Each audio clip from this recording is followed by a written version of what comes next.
이전 영상에서 오이 씨앗을 심고 부직포화분의 분갈이, 유인줄 매는 것까지 보여드렸죠. 아직 못 보신 분들은 이전 영상을 참고해 주시고요. 이번 영상에서는 오이 수확, 상토 추가, 비료 주기, 순지르기, 새로운 가지를 받는 것까지 보여드릴게요. 한겨울에 방구석에서 키우는 것 치고는 너무 잘 크고 수확도 잘 되고 있으니까요. 한번 보여드릴게요. 오늘은 11월 13일 32일차고요. 잎이 11장이 넘어가니까 낙하산처럼 구부러지는 잎이 생기고 있어요. 일단 오이부터 보면 7번째 마디에 남겨뒀던 오이는 커지지는 않았지만 그대로 잘 있고요. 그 위로도 줄줄이 모든 마디마다 오이가 달린 암꽃이 생기고 있어요.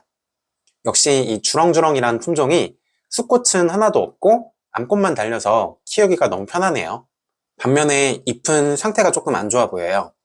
잎이 아래로 구부러지고 있죠. 아래쪽에도 이런 잎이 하나 있다가 다시 괜찮아졌었으니까 일단은 더 지켜볼게요.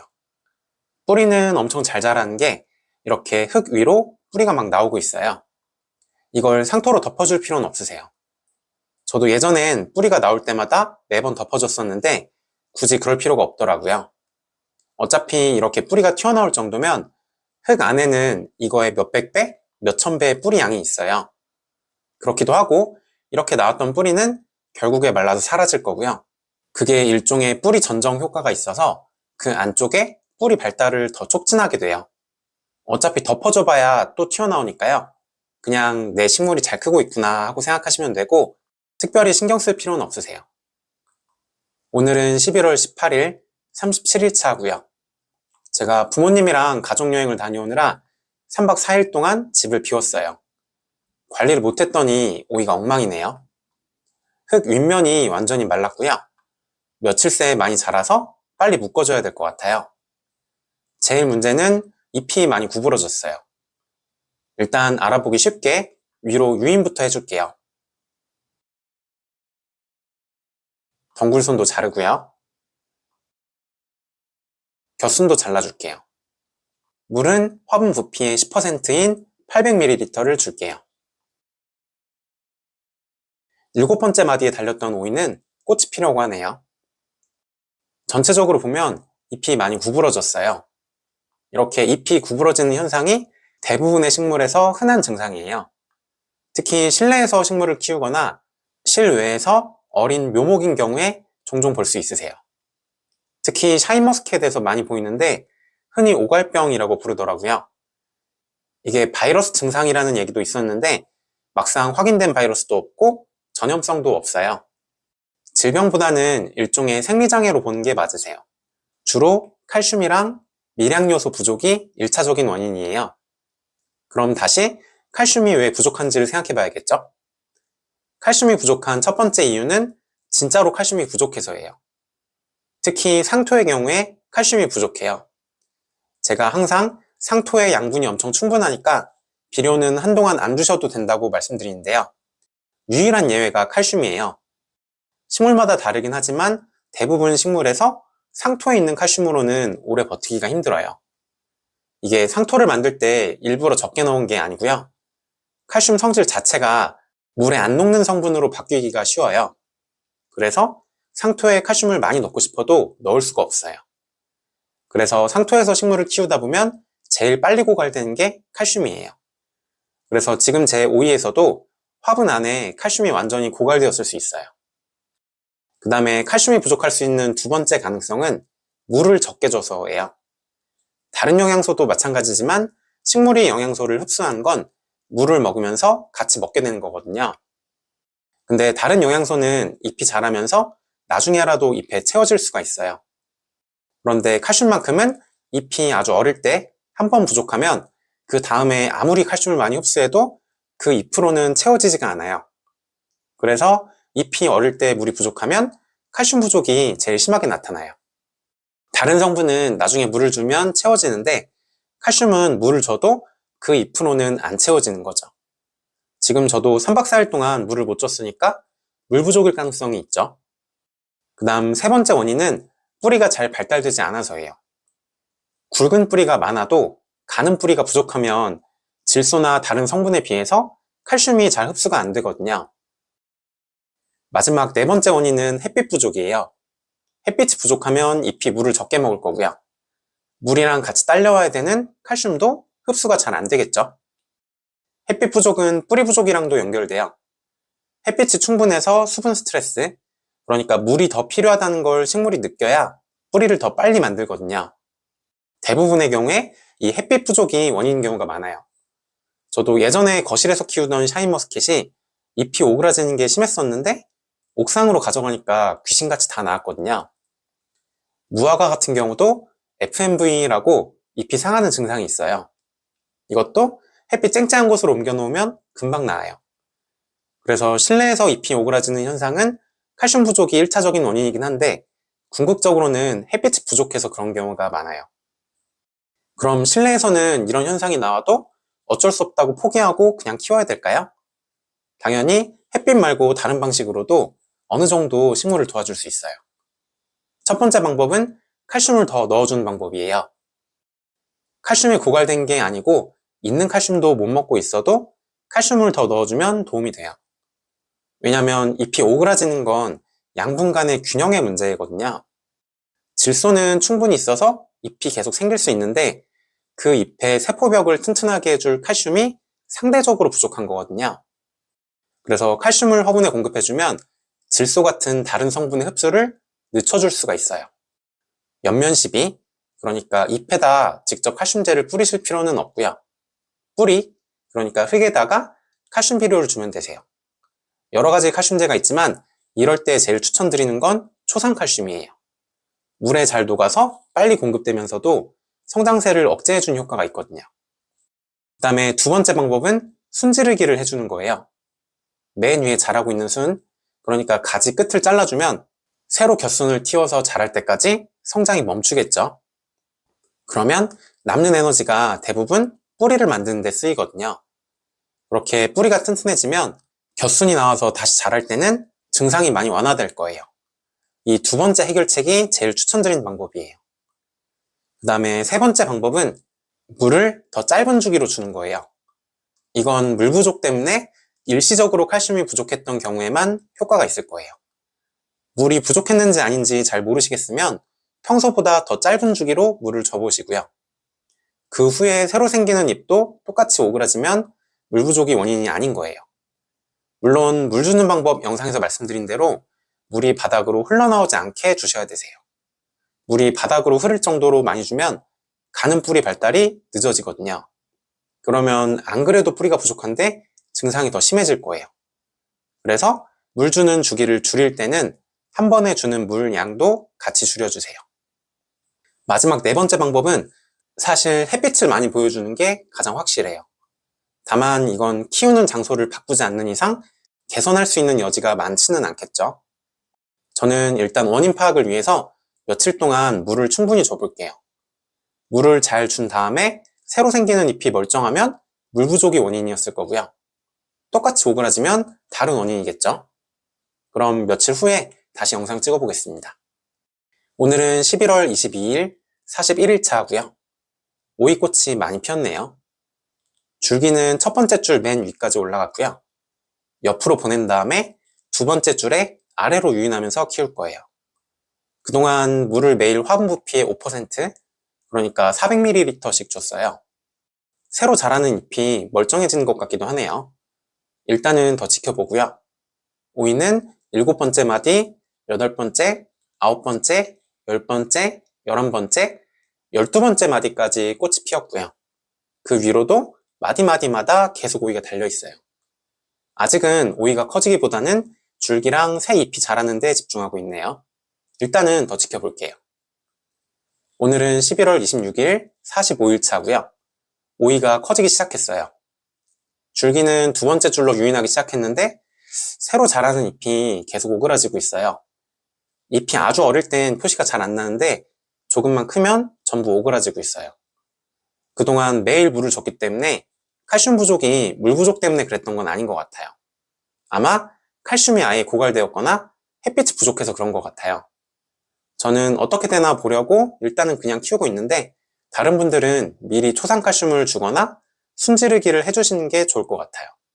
그래도 대단한 건 비료 한 번 안 주고 상토도 고작 8리터밖에 안 들어갔는데 엄청 크게 자랐어요.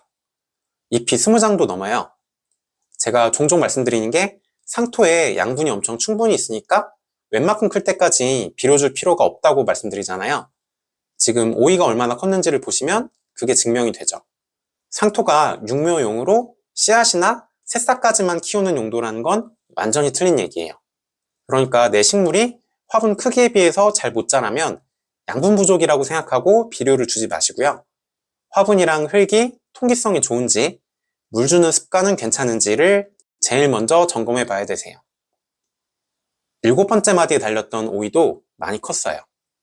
그 다음에 8번째, 9번째, 10번째 마디 오이는 그대로인데 11번째 마디 오이가 크고 있네요.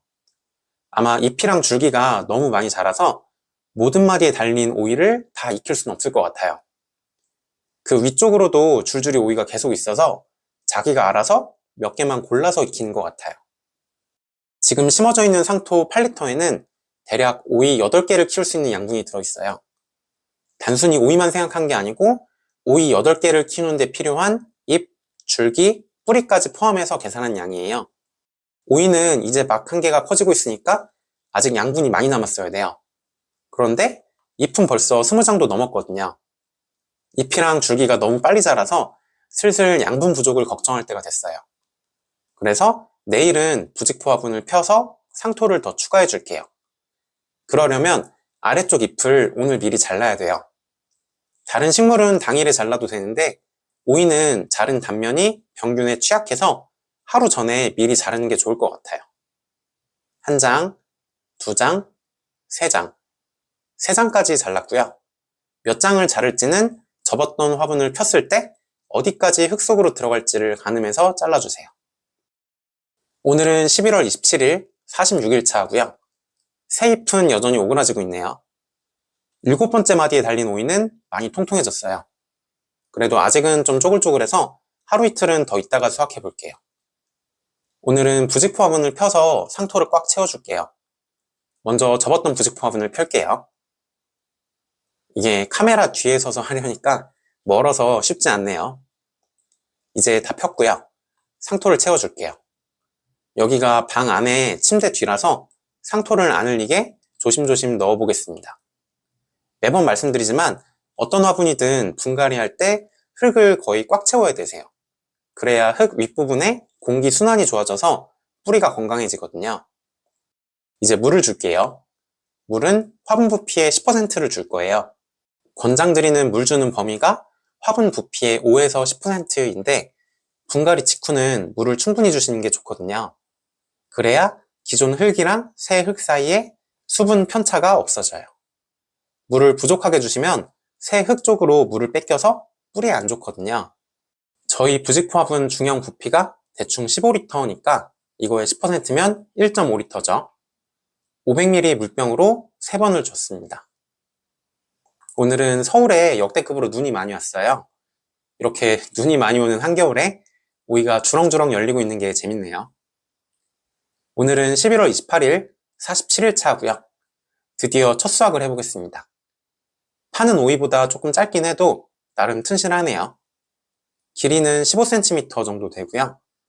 이전 영상에서 실내에서는 무화과 열매도 무게가 절반이 되니까 오이도 파는 오이 대비 절반, 대충 100g 정도 나올 걸로 예상했었는데 94g이 나왔어요. 거의 예상대로 나왔네요. 단면은 일반 오이랑 똑같아요. 특징은 껍질에 가시가 없고 부드러워서 껍질째 먹어도 괜찮아요. 부드러운 건 아마 실내에서 키워서 그런 것 같아요. 실외에서는 껍질이 질겨질 수도 있을 것 같아요. 맛은 물을 잘 줘서 그런지 쓴맛은 전혀 없고요. 오이 단맛이랑 적당한 향이 있어요. 단단한 건 눌러봤을 땐 사먹는 것보다 더 단단한데 막상 먹었을 땐 사먹는 오이보다 덜 단단해요. 아마 물을 충분히 줘서 수분이 많은 것 같아요. 실내에서 키워서 더 부드러운 것도 있는 것 같고요. 어쨌든 씨앗부터 심어서 직광 한번 못 보고 겨울 실내 햇빛만 가지고도 47일 만에 나름 오이다운 오이를 수확했네요. 이 창문이 코팅 유리의 이중창이고 창문을 열 수도 없어서 유리 2겹을 지나온 햇빛만 가지고도 이렇게 튼실한 오이가 열렸어요. 실내에서 뭔가 수확하는 재미를 느끼고 싶은 분들은 오이를 1순위로 추천드려요. 오늘은 12월 2일 51일차고요. 여기가 7번째 마디에서 첫 번째 오이를 수확한 자리고요. 8번째, 9번째, 10번째 마디는 오이가 말랐어요. 그 다음 이 11번째 마디에 오이가 커졌네요. 오늘은 이 오이를 수확할게요. 12번째, 13번째 오이는 또 말랐고 14번째 마디 오이는 괜찮은 것 같아요. 오이를 미리 따줄 필요도 없고 자기가 알아서 키울 수 있는 만큼만 키우는 것 같아요. 아래쪽 줄기는 갈라졌어요. 이것도 칼슘 부족이 원인인 것 같아요. 크게 상관은 없는 게 아래쪽이 갈라졌는데도 저 위까지 물이 공급돼서 잎이 하나도 시들진 않았어요. 오이를 잘라왔고요. 두 번째 오이는 96g이네요. 지난번 첫 번째 오이랑 비슷해요. 어른들은 껍질을 안 까도 괜찮은데 아들은 껍질을 안 까니까 안 먹더라고요. 그래서 오늘은 껍질을 깠어요. 모르고 보면 사온 건지 키운 건지 구별이 안 갈 것 같네요. 오늘은 12월 5일 54일차고요. 상토를 추가하고 8일 정도 지났는데 새로 자라는 잎이 펴졌어요. 아마 칼슘이 부족했었는데 새로 추가한 상토에서 칼슘을 공급받는 것 같아요. 만약에 이대로 계속 키우면 추가한 상토에 뿌리가 많이 퍼지는 순간 갑자기 또 훅 자랄 거예요. 그러면 너무 빨리 크면서 또 칼슘 부족이 오겠죠. 그래서 오늘은 순지르기를 해줄게요. 이렇게 끝부분을 잘라줄게요. 어느 부분 자를지는 크게 중요치는 않을 것 같아요. 오이는 14번째 마디에 달린 오이가 크고 있어요. 유인줄에 더 이상 자랄 자리가 충분치가 않은데 지금 달려있는 오이들이 다 익으면 아래쪽은 잎을 따줄 거예요. 이 그림에서 초록색은 잎을 다 자르고요. 초록색 부분을 동그랗게 말아서 묶을 거예요. 그러면 빨간색 줄기가 첫 번째 유인줄에 묶이겠죠. 그 다음에 오늘 순지르기 한 부분에서 새순이 나오면 그게 그림에서 파란색으로 표시한 부분처럼 자랄 거고요. 파란색 줄기 끝을 또 순지르기 할 거예요. 그 다음 파란색 줄기 오이를 다 수확하면 빨간색 줄기도 동그랗게 말아주고요. 파란색 줄기 끝에서 나오는 새순을 또 키우면 주황색처럼 키울 수 있겠죠. 이런 식으로 계속 반복해서 오이를 40개 수확할 때까지 키워보겠습니다. 오늘은 12월 10일 59일차고요. 순지르기 한 이후로 확실히 오이 열매가 빨리 커지는 것 같아요. 순지르기 한 끝에서 빨리 새순이 났으면 좋겠는데 아직은 소식이 없네요. 새로 자란 잎은 확실히 오그라드는 게 덜해졌고요. 오이가 여러 개가 동시에 커지고 있는데 오늘은 이거랑 이거를 수확할게요. 뒤쪽 오이는 아직 쪼글쪼글해서 며칠 더 있어야 될 것 같아요. 오늘 수확한 건 두 개가 176g이니까 한 개에 대충 80g 정도 되네요. 여러 개가 동시에 익어서 지난번보다는 조금 작아진 것 같아요. 오늘은 쿠팡에서 산 오이랑 비교해 볼게요. 제가 농촌진흥청 자료에서 봤을 때는 요새 사람들은 작은 오이를 선호해서 한 개당 200g 정도를 선호한다고 했거든요. 근데 쿠팡 로켓프레쉬로 산 오이는 훨씬 작아서 127g 밖에 안 되네요. 확실히 요새는 대가족이 아니다 보니까 한 번에 조금씩 먹을 수 있게 과일이든 채소든 작은 걸 선호하는 것 같아요. 제가 수확한 거랑 옆에 놔도 아주 크게 차이 나진 않네요. 껍질을 까고 자른 건데 왼쪽이 쿠팡 오이, 오른쪽이 오늘 수확한 오이예요. 제가 수확한 게 더 통통하고 씨앗 부분은 더 적고요. 더 초록색이네요. 맛은 쿠팡 오이는 약간 쓴맛이 있는 대신 씹었을 때 더 단단해요. 제가 키운 건 씹었을 때 아삭거리는 식감이 적은 대신에 쓴맛은 하나도 없고요. 그냥 모르고 먹으면 쿠팡 오이나 키운 오이나 둘 다 무난하게 괜찮을 것 같아요. 오늘은 12월 11일 60일차고요. 오늘부턴 비료를 줄게요. 오이가 워낙 빨리 커서 지금쯤은 비료를 줘야 할 것 같아요. 비료는 물풀에 2호를 줄 거예요. 과일나무 같은 건 오래 키우니까 고체 비료를 줘도 되거든요. 오늘은 질소 비료 주고 2주 있다 칼슘 비료 주고 이렇게 해도 되고요. 아니면 아예 3개월 이상 유지되는 알비료를 줘도 되고요. 근데 오이는 워낙 빨리 크니까 비료 성분을 하나씩 주면 자라는 동안 다른 비료 성분은 부족할 거예요. 그래서 필요한 모든 성분이 들어있고 흡수도 빨리 되는 액체 비료를 줄게요. 물풀에는 1호가 있고 2호가 있는데 오이에 필요한 영양분이랑 맞춰보니까 물풀에 2호가 더 잘 맞아요. 딱 맞는 건 아니고 E는 조금 남고 칼슘은 조금 부족해요. 그래도 뭐 큰 차이는 아니라서 1년도 아니고 몇 개월 키울 때는 괜찮을 것 같아요. 물풀의 이용은 제가 더보기나 댓글에 링크를 남겨드릴게요. 거기서 사시면 스포이드가 한 개 같이 올 거예요. 스포이드가 없으면 불편하니까 되도록 스포이드를 같이 주는 곳에서 사면 편하실 거예요. 이미 스포이드가 있으시면 저렴한 곳 찾아서 사셔도 되고요. 가격은 어디서 사시든 큰 차이는 없고 몇백 원 차이예요. 저는 사실 이미 스포이드가 수십 개 있는데 진짜로 스포이드 주는 게 맞는지 확인해 보려고 일부러 저도 제가 남긴 링크에서 사봤어요. 진짜로 스포이드가 잘 맞네요. 물풀의 이온은 A액이랑 B액 이렇게 두 병으로 되어 있어요. A액 원액이랑 B액 원액이 섞이면 물에 안 녹는 덩어리가 생기거든요. 그래서 따로따로 포장해 놓은 거고요. 물에 희석해서 줄 때는 A액이랑 B액을 동시에 줘야 되세요. 희석 비율은 각각 500대 1이에요. 물 500ml에다가 A액을 1ml 넣고 B액도 1ml 넣어주세요. 저는 원래는 물을 1.5일마다 1500ml씩 줬어요. 전날 아침에 물을 줬으면 다음날 오후에 주고 이런 식으로 36시간 주기 정도로 줬었거든요. 물 주는 양은 화분 부피의 10%씩 준 거죠. 근데 앞으로는 비료 줄 때 계산하기 편하게 매일 1000ml씩 줄게요. 대략 화분 부피의 7% 정도 되겠네요. 그러면 물 1000ml에 A액 2ml, B액 2ml를 넣으면 되겠죠. 그런데 제가 물을 주는 물병이 500ml거든요.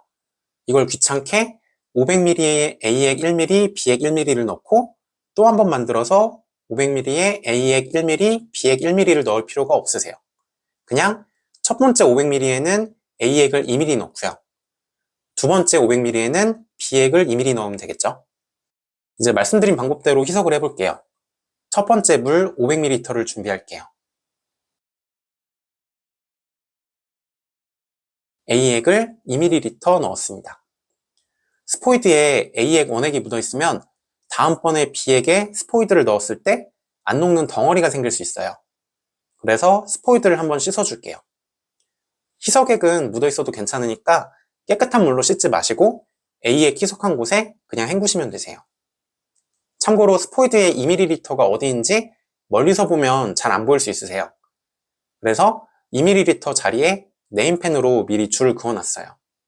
스포이드는 이렇게 테이크아웃 컵에 넣어서 보관하고요. 이제 A액 희석한 물 500ml를 오이에 줄게요. 똑같이 B액도 희석할게요. 물 500ml를 준비하고요.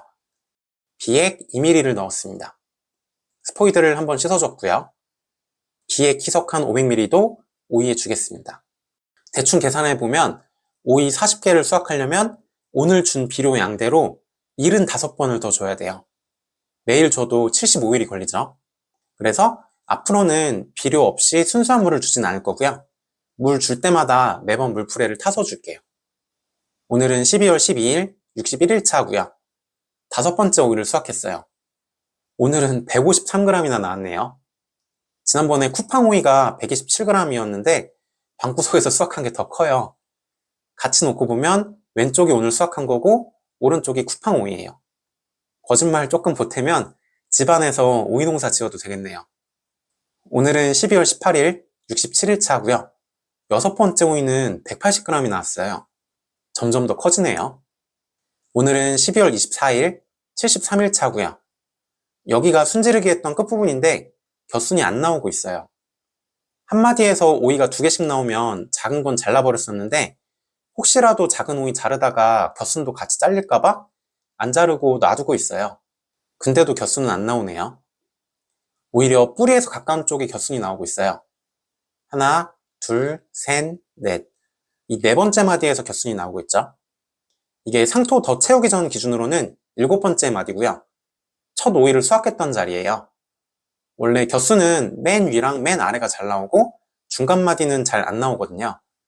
이게 뭐 정부세성이랑 호르몬 뭐 그런 건데 복잡하니까 몰라도 상관없고 그냥 맨 위랑 맨 밑이 겹순이 잘 나와요. 근데 아마 질소가 넉넉하지가 않고 수세도 어느 정도 안정화가 돼서 맨 밑에서부터 겹순이 나오는 것 같아요. 그래서 전에 말씀드렸던 계획을 바꿔야 돼요. 원래는 맨 위, 그러니까 그림에서 빨간색 줄기 끝에서 겹순이 나올 줄 알았는데 아래쪽에서 겹순이 나왔고요. 겨순 중에 제일 아래에 있는 걸 키우고 원래 있는 줄기는 잘라버릴게요. 그러면 이 위에 있는 겨순은 쓸모가 없겠죠? 그래서 겨순을 맨 아래 한 개만 남기고 위는 다 잘라버릴게요. 지금 여기가 맨 아래 겨순이고 그 윗마디에도 겨순이 생겼어요. 어차피 나중에 여기를 자르고 이 겨순으로 새로 키울 거니까 위쪽 겨순은 잘라버릴게요. 카메라 들고 자르기가 힘들어서 잠깐 내려놓고 위쪽 겨순을 잘랐고요.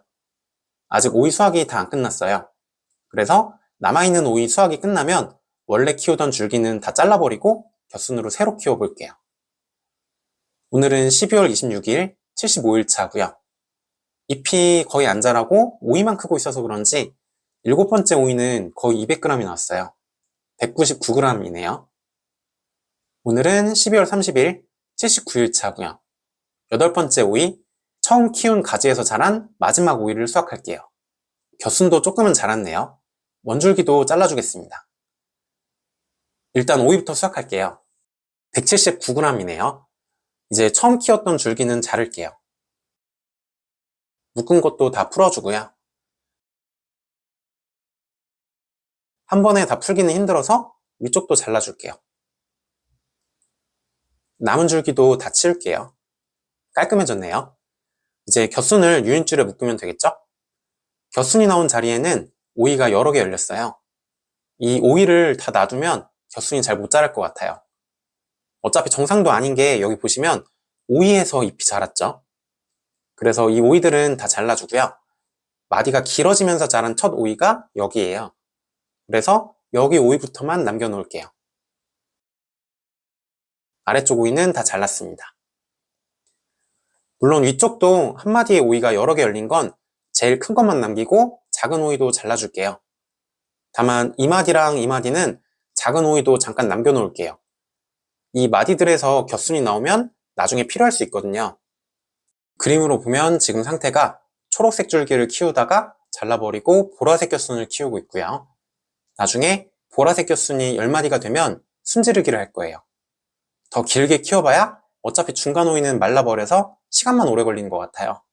그래서 지금 키우는 보라색 줄기에서 몇 개가 됐든 오이를 다 수확하면 그 다음엔 보라색 줄기도 잘라버리고 새로 파란색 겨순을 받아서 키울 거예요. 물론 겨순이 보라색 줄기가 아니고 원래 줄기였던 초록색 줄기에서 나올 수도 있어요. 그래서 초록색이든 보라색이든 뿌리에서 가까운 쪽 마디는 겨순이 나오면 잘 살려놓을게요. 그래서 오이도 너무 작을 때 솎아주진 않을 거고요. 오이가 좀 커져서 자르기 쉬울 때 한 마디에 오이 한 개씩만 남기고 솎아줄게요. 이렇게 해서 오늘은 원래 줄기를 잘라버리고 아래쪽 겨순을 새로 유인했어요. 그동안은 물풀에 희석한 물을 매일 1리터씩 줬었는데 잎이 많이 줄어들어서 물 먹는 게 느려질지도 모르겠어요. 화분 받침대로 살짝 들어보면 가벼워지는 게 확실히 표가 나니까요. 일단은 36시간에 1리터 정도로 물 주는 간격을 좀 늘려보고 다시 물 먹는 게 빨라지면 매일 1리터씩 주도록 하겠습니다. 오늘은 1월 5일 85일 차고요. 6일 만에 겨순이 엄청 자랐죠? 잎도 제 손바닥보다 더 크게 자라고 있어요. 오늘은 1월 9일 89일 차고요. 겨순에서 새로 자란 잎이 10장이 됐어요. 하나, 둘, 셋, 넷, 다섯, 여섯, 일곱, 여덟, 아홉, 열. 10장까지 남기고 그 위를 잘라줄게요. 이제 이 10마디에서 오이를 다 수확하면 다시 또 겨순이 나온 걸 키워서 오이를 계속 수확해 볼게요. 전체적으로는 잎이 엄청 건강해졌어요. 잎이 말리는 증상도 하나도 없고요. 물풀에 칼슘이 어느 정도 들어있기도 하고 뿌리도 이제 충분히 안정화가 됐을 거예요. 예전에 잎이 오그라졌을 때도 오이는 멀쩡하게 수확됐으니까 저랑 똑같이 하셔도 되고요. 아니면 새로 키우시는 분들은 이 표처럼 해볼 수도 있으세요.